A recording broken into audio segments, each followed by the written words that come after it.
nosso investimento, porque eu vou me engajar nisso, porque é muito legal. Quer dizer, é para isso que a gente trabalha. A gente trabalha para ser escolhido por vocês.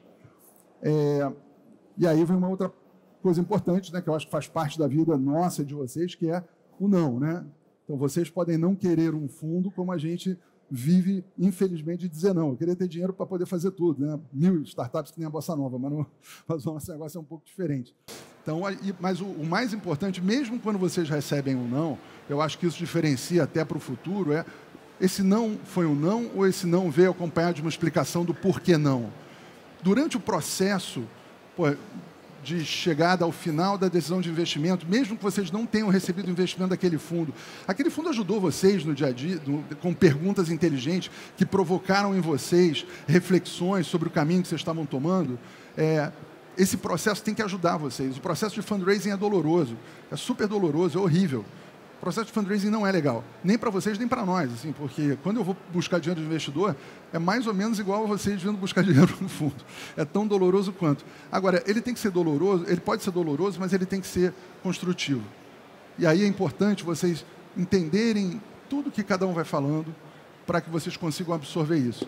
A gente vê muito nas startups que a gente não investe e nas startups que a gente investe. A gente já recebeu muita mensagem de startups que a gente, infelizmente, por algum motivo não investiu, mas que falaram assim, cara, esses conselhos foram super legais, eu apliquei isso, e de repente eles voltam para a gente com uma...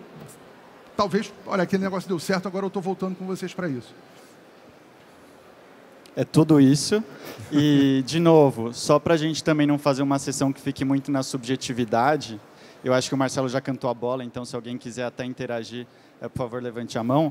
Eu trago o último slide, que são as ferramentas que, com base nessa confiança, e, obviamente, para ter efetividade e organização, isso é o que a Domo acredita, é o nosso modus operandi com o portfólio, e é onde a gente acredita que não só a gente se organiza melhor para atender os empreendedores e para trabalhar junto, porque, como o Marcelo falou, a partir do investimento, a gente não somos mais dois eus, mas a gente vira um nós. Então, aqui a gente trouxe 4 exemplos do que a gente acredita que faz com que essa relação seja ainda mais saudável.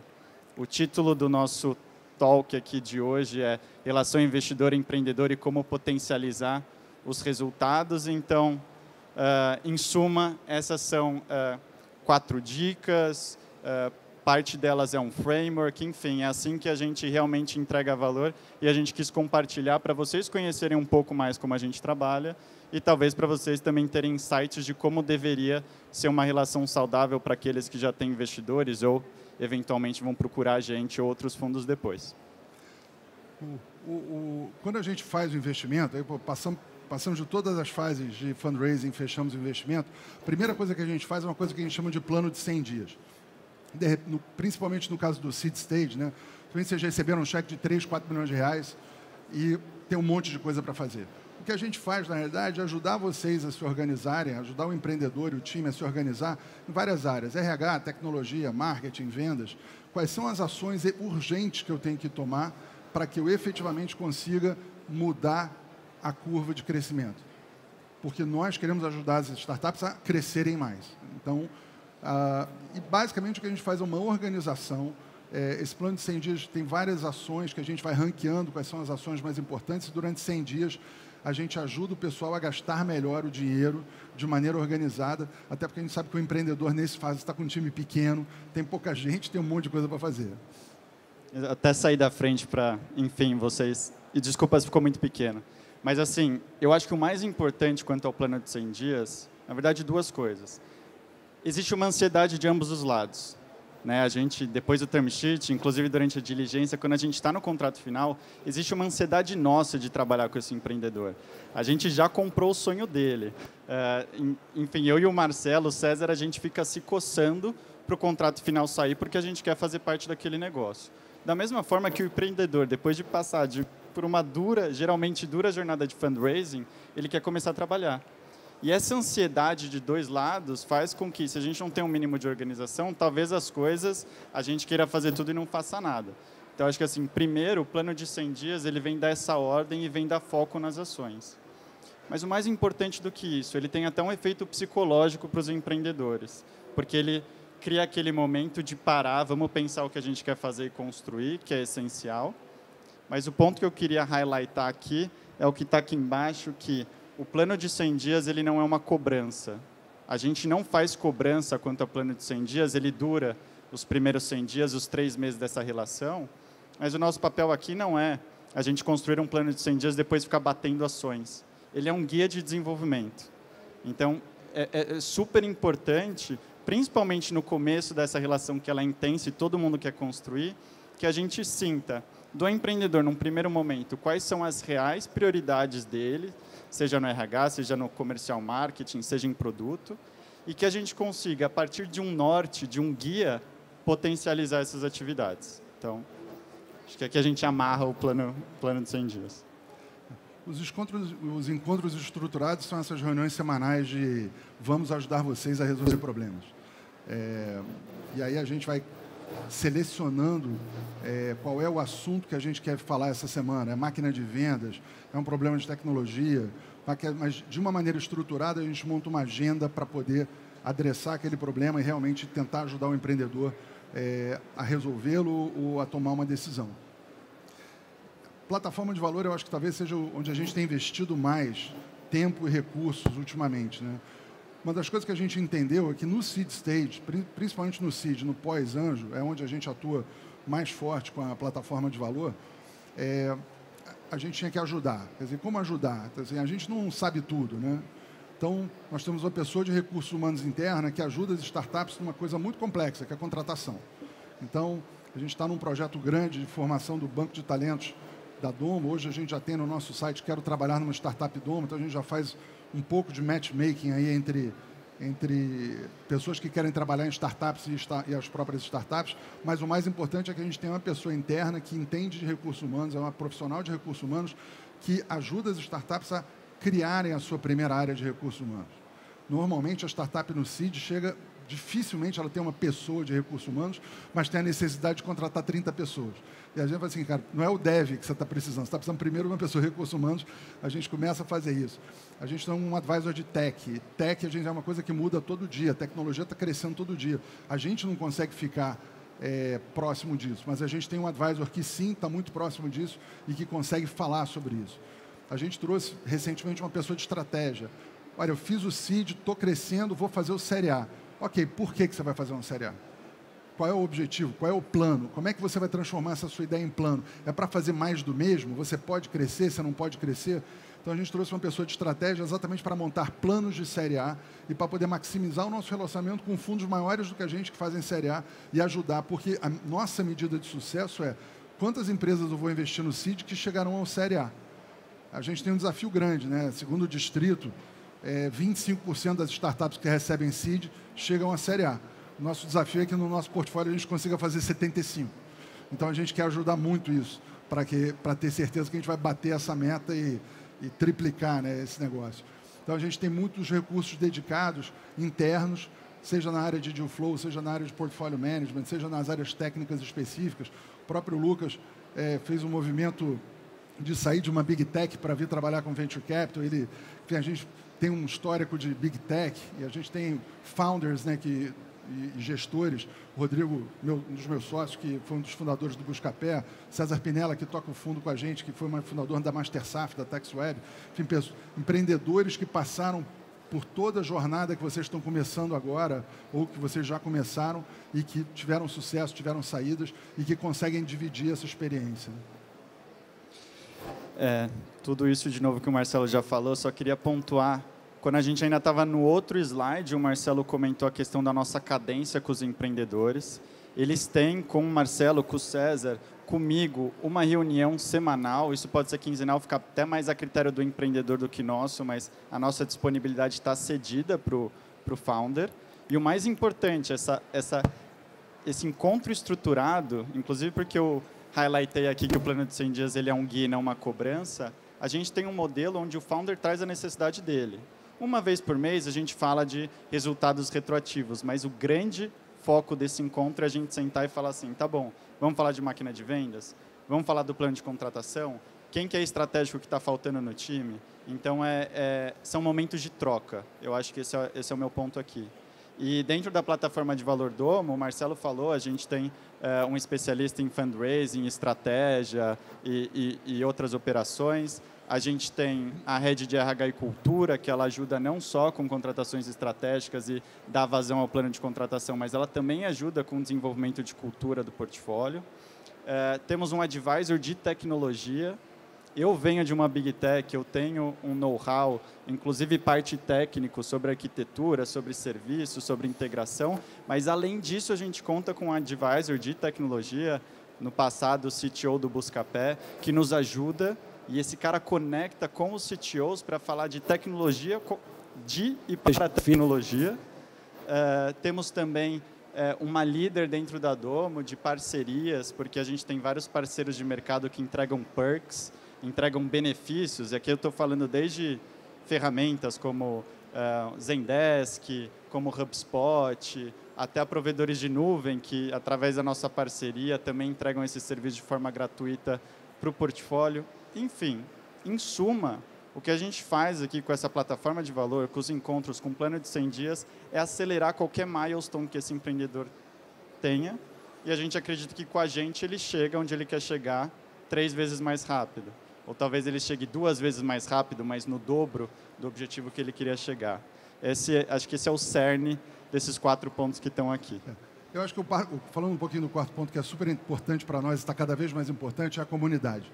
Hoje, a Domo investe, através dos 4 fundos, a gente tem 80 startups no nosso portfólio, e com isso a gente criou vários grupos. Então, a gente tem o grupo de marketing, o grupo de RH, o grupo de tecnologia, o grupo dos CEOs de B2B, o grupo dos CEOs de B2C, e ali a gente incentiva a conversa. Normalmente, o líder desses grupos de WhatsApp é um dos empreendedores que coordena essa comunidade e qual é o assunto. Então, vai desde uma pergunta, gente, como é que vocês estão fazendo a migração de PJ para CLT, até o que vocês estão usando para stock options e qual é o advogado que vocês foram, e aí essa troca é muito importante. A partir do momento que uma empresa entra na comunidade Domo, ela está dentro de uma comunidade real, onde a troca é muito grande entre todos os empreendedores.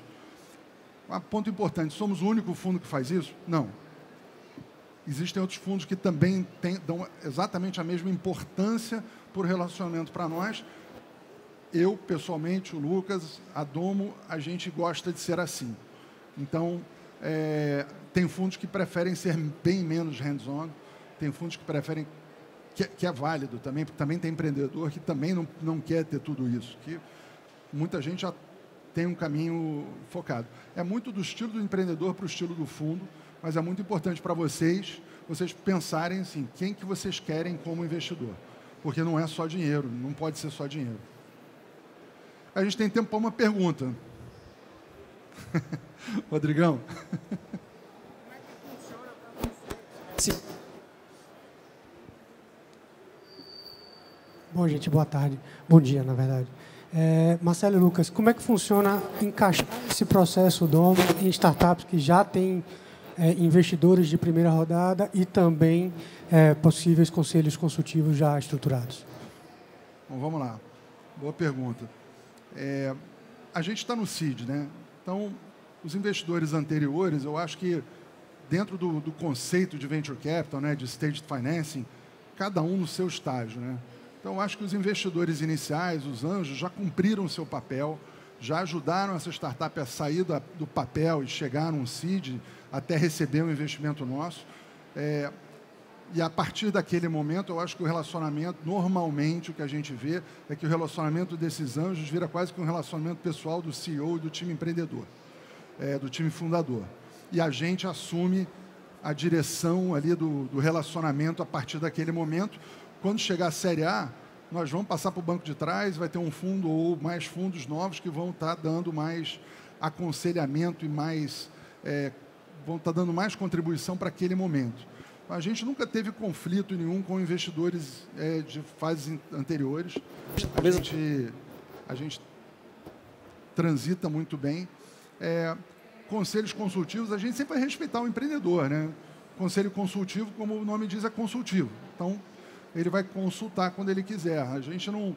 Porque a gente se encontra toda semana, porque a gente fala quase todo dia no WhatsApp, a gente não vê muita razão, a não ser que seja uma necessidade legal, a empresa já é uma SA, então tem que ter um conselho. A gente não vê muita razão em ter um conselho, porque a gente já quase se fala todo dia, então para que vai fazer? A gente já tem reunião toda semanal. Não, vamos fazer uma reunião semanal, uma vez por mês com os anjos junto, porque tem gente que me ajuda. Ok, a gente se adapta, mas nunca foi um conflito isso. Nem pode ser, né? Não pode ser. Mais um. Então, mais 2 minutos e meio.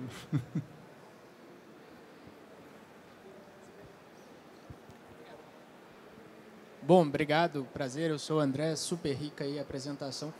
E a gente está passando por um momento CID e a gente tem visto exatamente apresentações como a de vocês. E eu queria entender um pouco, quando a gente chega na parte da tese de investimento, qual que o horizonte para vocês é importante, né? Então, no CID a gente já superou a parte anjo, mas ainda tem um caminho muito longo pela frente.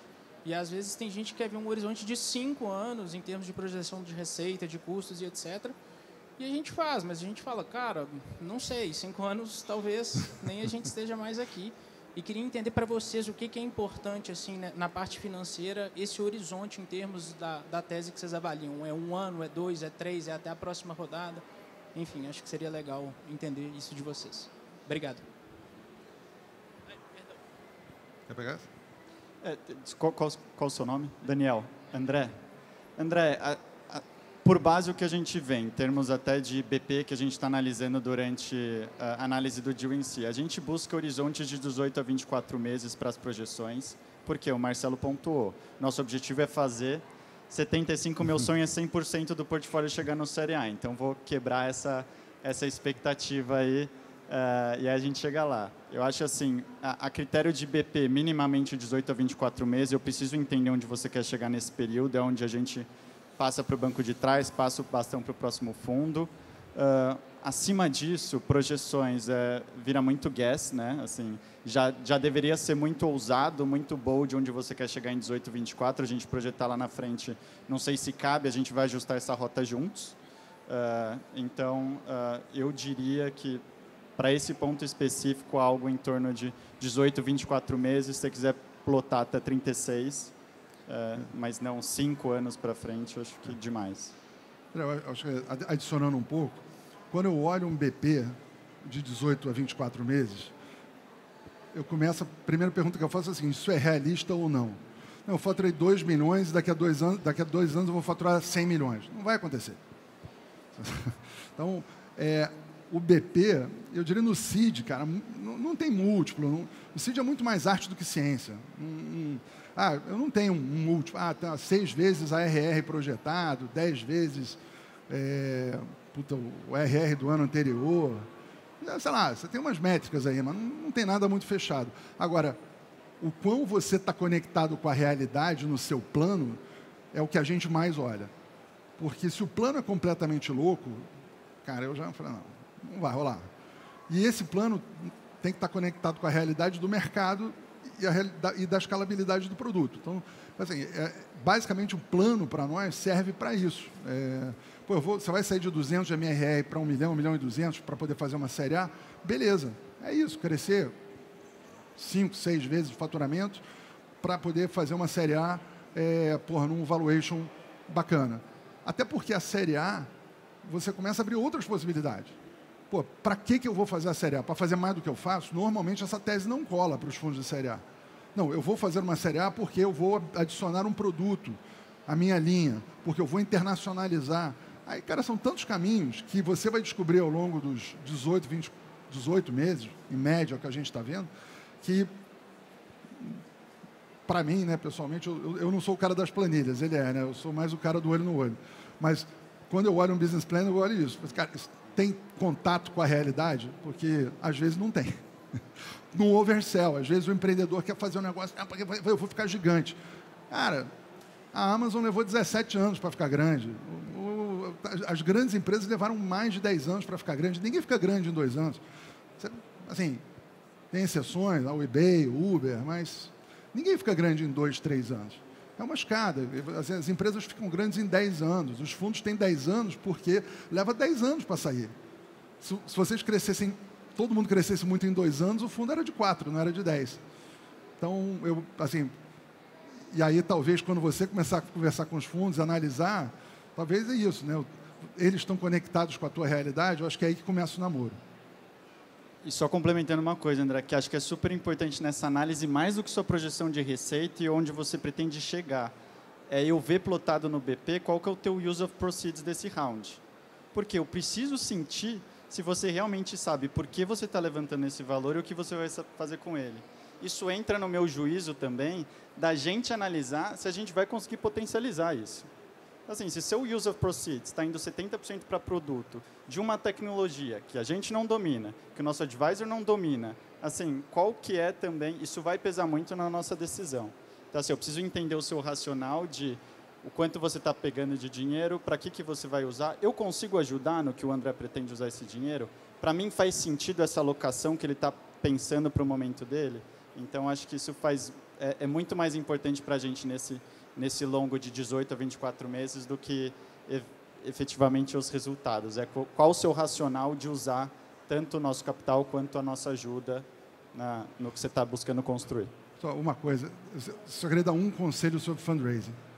Se vocês chegarem num fundo e falarem, pô, qual é o round que vocês querem? Entre 1 e 2 milhões de dólares. Esquece. Não existe. Entre 10 e 20 milhões, entre 2 e 5 milhões. O que a gente quer ouvir é o seguinte, qual é o round que você quer? Cara, eu quero 3 milhões de reais, porque eu vou usar 3 milhões de reais assim. Toda vez que vocês chegam com um range, pode ser 2, mas pode ser 4, está contando, tá andando para trás, não está andando para frente. Por quê? Porque eu vou olhar aquele business plan, vou criticar e vou dizer, cara, você não precisa nem de 1 nem de 2 milhões de dólares. Você precisa de 3 milhões e 800 mil reais para fazer o que você está dizendo que você quer fazer. Quanto mais honestos e exatos vocês forem no que vocês precisam, mais confiança e credibilidade vocês ganham com quem vocês estão falando. Por exemplo, coisas que eu não gosto, tá? Vou falar eu pessoalmente. Qual o round? 1 milhão de dólares. Eu falei, desculpa, eu sou um fundo brasileiro, investidores brasileiros, invisto no Brasil, eu uso o FIP como veículo. Quantos reais você quer? Porque eu não trabalho com dólar. Então, às vezes é hype, é legal. Não, 1 milhão de dólares. Assim, 1 milhão de dólares não é medida. O que é medida? Quanto você precisa de dinheiro para você cumprir essa etapa que a gente vai estar junto. Isso, talvez, a coisa que mais me irrita quando eu recebo um pitch, e é o primeiro feedback que eu dou, eu falo assim, cara, pelo amor de Deus, me diz exatamente quanto você precisa em reais. E aí a gente vai começar a analisar o business plan para ver se aquilo é realidade, e às vezes até ajustar. Eu não tenho problema nenhum em falar, olha, eu preciso de 5 milhões de reais.